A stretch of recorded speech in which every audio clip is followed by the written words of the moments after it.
যুদ্ধ শেষ হওয়ার পর হামাস আর গাজা শাসন করবে না বলে মন্তব্য করেছেন ইসরায়েলি প্রধানমন্ত্রী বেনিয়ামিন নেতানিয়াহু। মঙ্গলবার গাজা পরিদর্শনে গিয়ে তিনি বলেন, ফিলিস্তিনিদের স্বাধীনতাকামী এই সংগঠনের সামরিক সক্ষমতা ধ্বংস করা হয়েছে। এদিকে ইসরায়েলের কাছে অস্ত্র বিক্রি বন্ধে বাইডেন প্রশাসনের প্রতি আহ্বান জানিয়েছেন বেশ কয়েকজন মার্কিন সিনেটর।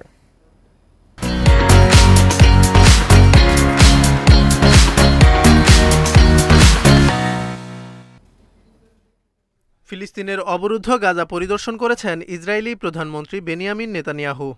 এ সময় যুদ্ধ শেষ হওয়ার পর হামাস আর গাজা শাসন করবে না বলে মন্তব্য করেন তিনি। প্রতি ইসরায়েলি জিম্মিকে ফিরিয়ে দেওয়ার বিনিময়ে $50 লাখ পুরস্কার ঘোষণাও করেন নেতানিয়াহু। আমাদের সেনারা এখানে ভালো সাফল্য পাচ্ছে। চমৎকার উপায়ে তারা শত্রুদের সামরিক সক্ষমতা কমিয়ে দিচ্ছে। আমরা ক্রমেই উপত্যকার সরকারি ক্ষমতার দিকে এগিয়ে যাচ্ছি। হামাস যোদ্ধারা গাজায় থাকতে পারবে না এবং তারা আর উপত্যকাকে শাসন করতে পারবে না। এদিকে গাজার বুরেজ ও নুসাইরাত শরণার্থী শিবিরে ফিলিস্তিনিদের ওপর হেলিকপ্টার ও ড্রোন থেকে ফাঁকা গুলি ছুড়েছে ইসরায়েল। এসব হামলায় বেসামরিক হতাহতের ঘটনা ঘটেছে। এছাড়া উত্তরাঞ্চলে শিশু ও বৃদ্ধদের অপুষ্টিজনিত চিকিৎসা নেয়ার হার বাড়ছে বলে জানিয়েছে কামাল আদওয়ান হাসপাতাল কর্তৃপক্ষ। হামাসের 6 জ্যেষ্ঠ কর্মকর্তার ওপর নিষেধাজ্ঞা আরোপ করেছে যুক্তরাষ্ট্র।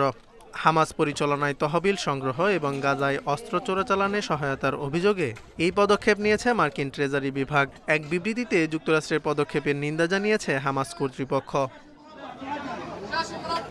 এদিকে বার্নি স্যান্ডার্স সহ বেশ কয়েকজন মার্কিন সিনেটর ইসরায়েলে অস্ত্র বিক্রি বন্ধে বাইডেন প্রশাসনের প্রতি আহ্বান জানিয়েছেন।